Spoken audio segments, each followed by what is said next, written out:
ప్రశాంతమైన ఒక గ్రామంలో ప్రవాస అనే వృద్ధుడు వాణిజ్యం మరియు జ్ఞానం నేర్చుకుంటూ తన జీవితాన్ని గడిపేవాడు. అతను తరచుగా తన జ్ఞానాన్ని యువ గ్రామస్తులతో పంచుకునేవాడు. మనుగడ, నాయకత్వం మరియు సహనం గురించి సలహాలు ఇచ్చేవాడు.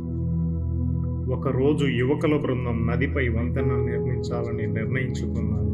ప్రవాస వారిని వర్షాకాలంలో నీరు ఊహించని విధంగా పెరుగుతుంది, పునాదిని బలోపేతం చేయండి లేదా అది కూలిపోతుంది అని హెచ్చరించాడు. కానీ యువకులు తన జాగ్రత్తను విస్మరించి వారి సొంత పద్ధతులపై నమ్మకంతో ఉన్నారు. నెలల తరువాత వర్షాలు అధికంగా వచ్చాయి. అంతేకాక నది అదుపు తప్పింది. బలహీనమైన పునాదులపై నిర్మించిన అసంపూర్ణ వంతెన వరదల శక్తికి కూలిపోయింది. గ్రామం వరద నీటిలో చిక్కుకుపోయింది.